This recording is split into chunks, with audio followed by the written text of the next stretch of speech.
Hello，各位好，我是 Revision Lab 修整所的阿修，欢迎来到我的频道。如果你是第一次看我们影片，记得先点击下方订阅按钮，再打开旁边小铃铛，这样每次有新影片，你都会第一时间收到通知。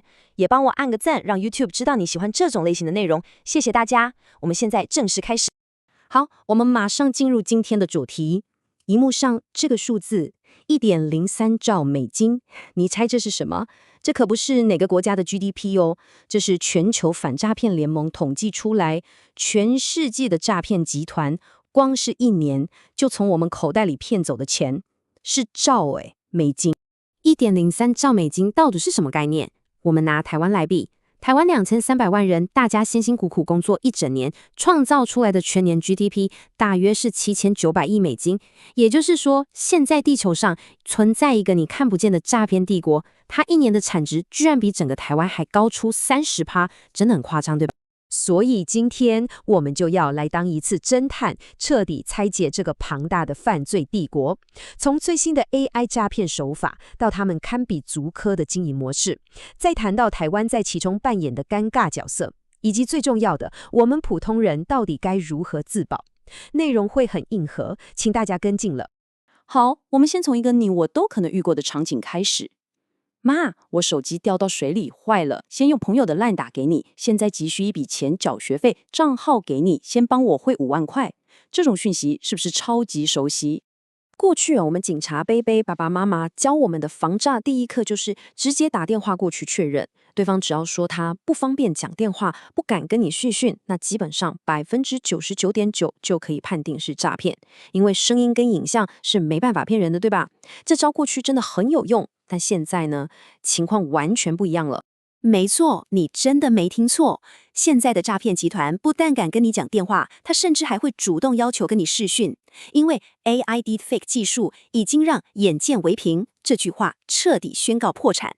这就是我们今天要谈的诈骗3.0时代。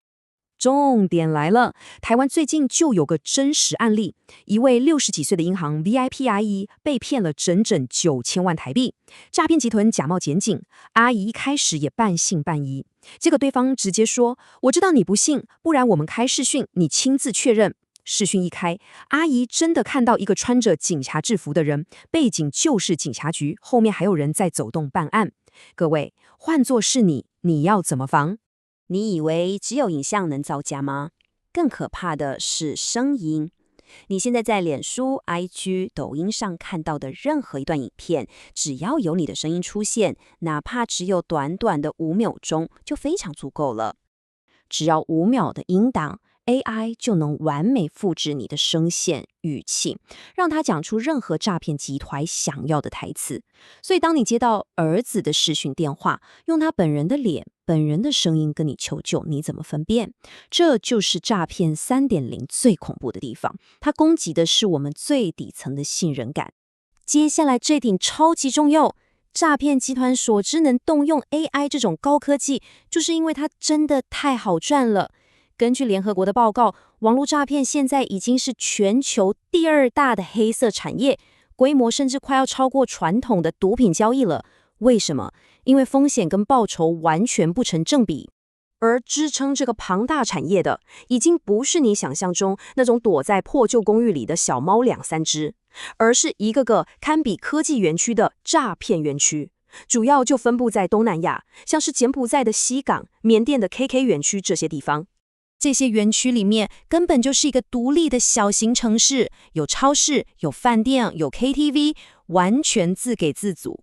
他们的经营模式比很多上市公司都还要专业，有技术开发部门，有人资部门，有客服部门，甚至还有专门处理金流的水房。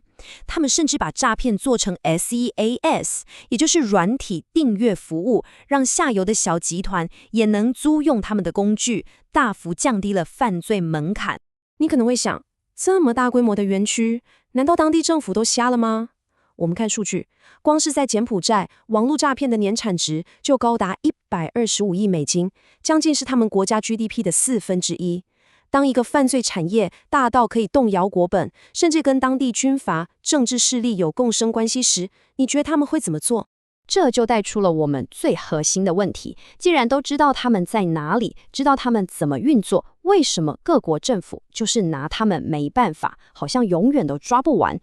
简单整理一下，主要有3个原因。第一，跨国犯罪执法困难，你台湾警察不可能直接飞到缅甸去抓人吧？第二，当地政府跟军阀的贪腐跟保护。最关键的第3点就是这门生意真的太好赚，风险又不成比例的低，贩毒可能被判死刑，但搞诈骗就算被抓到，关几年就出来了。我们继续看下去，那台湾在这个全球诈骗产业链中到底扮演了什么角色？其实非常尴尬。根据韩国媒体报道，台湾被许多国际诈骗集团称为诈骗试炼场。为什么？因为台湾网络普及，民众金融知识高，而且又是华语市场，很多新的手法会先在台湾测试，调整剧本，一旦成功了，就马上复制到全世界的华人圈。但同时，台湾也是最大的受害者之一。根据警政署统计，光是去年1年，全台湾的诈骗财损就高达1332亿台币，创下历史新高。这等于是我们每一个人都被骗走了将近6000块钱。我们不只是技术被利用的试验场，更是被狠狠收割的韭菜田。当然，大家也没闲着，台湾今年通过了所谓的打诈4法，加重刑罚。国际刑警组织也联合了40几个国家，发动好几波的扫荡行动。就连 Meta 这种社群平台也开始导入 AI 技术来抓那些冒用名人头像的假投资广告。不过，现实是残酷的，这就像一场永无止境的打地鼠游戏。你堵住了一个漏洞，他们马上就找到3个新的。你封锁了他们的网站，他们就转到交友 APP。你挡下了 LINE 讯息，他们就改用 iMessage 或 Telegram。这场战争短期内还看不到终点。那么身为普通人的我们，到底能做什么？最重要的就是建立新的验证习惯，例如跟家人之间设定一个只有你们才知道的通关密语。接到任何不寻常的求救讯息，先问这个秘密问题，对方答不出来就绝对是假的。这虽然听起来很老派，但在 AI 时代却是最有效的防线。最后，我想留给大家一个更深层的问题去思考：当 AI 技术可以完美模仿任何人、复制任何人的声音和影像时，我们未来到底还能相信什么？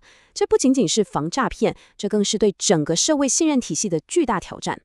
好，在结束之前，我们来快速总结一下今天最重要的3个 takeaways。第一，诈骗已经进入3.0时代 ，AI deepfake 让眼见不为凭。第二，诈骗不再是小打小闹，而是企业化经营的全球产业链。第三，因为跨国犯罪、地方贪腐和低风险高报酬的特性，让它变得极难根除。今天的内容就到这边。如果你觉得这一集有帮助，记得马上点赞、加订阅、加开启小铃铛。我们正在冲订阅，需要你的支持。我是阿修，我们下次见，拜拜。